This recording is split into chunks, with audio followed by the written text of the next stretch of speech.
असं वाटतं. सर म्हणजे आता तुमच्या चिन्ह च्या निमित्तानं ज्या स्वरूपाचं मॅगझिन आलं, दिवाळी अंक आले आणि एक मोठं संचित या निमित्तानं चित्रकलेचंही सर्वसामान्यांसमोर आलं.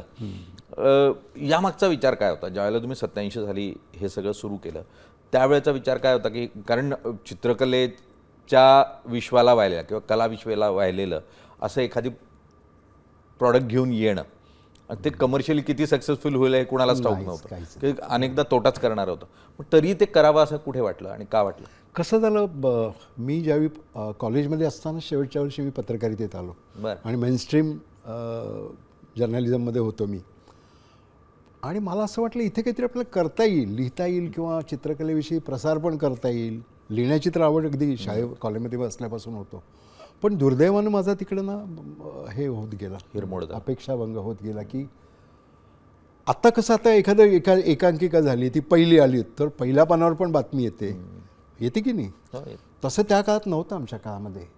आमच्याकडे नाटकाला काही नव्हतं, फक्त सिनेमाला जे काही होतं ते. पण बाकी क्रिएटिव्ह कलांना असं काही वाव नव्हती त्या पत्रकारितेच्या काळामध्ये. त्यामुळे चित्रकलेवर काहीच येत नव्हतं. मग मीच कॉलम सुरू केले, मीच लिहायला सुरुवात केली, मीच कलावंतांच्या मुलाखती घ्यायला लागल्या.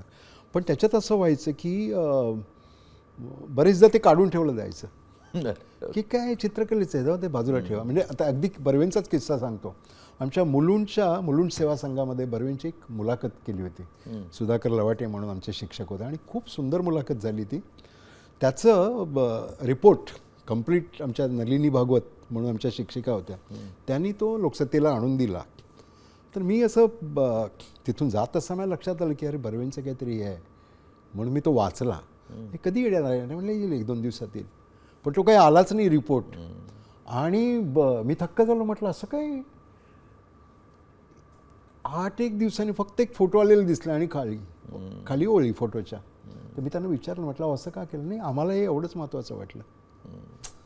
ह्या जे काही गोष्टी घडल्या ना त्या मला खूप त्रासदायक वाटलं. आणि मग म्हटलं आपणच काहीतरी करायला पाहिजे. म्हणून मग मी नोकरीत असतानाच माझ्या डोक्यात दिसत होतं मला काय करायचं, कसं करायचं, आणि मी ते केलं.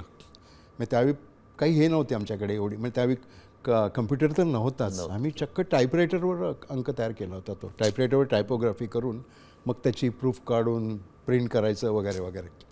पण तो अंक खूप गाजला त्यावेळी. म्हणजे हेच खरं कारण पडलं की हे काहीतरी करायला पाहिजे होतं. खरा मी चित्रकार आहे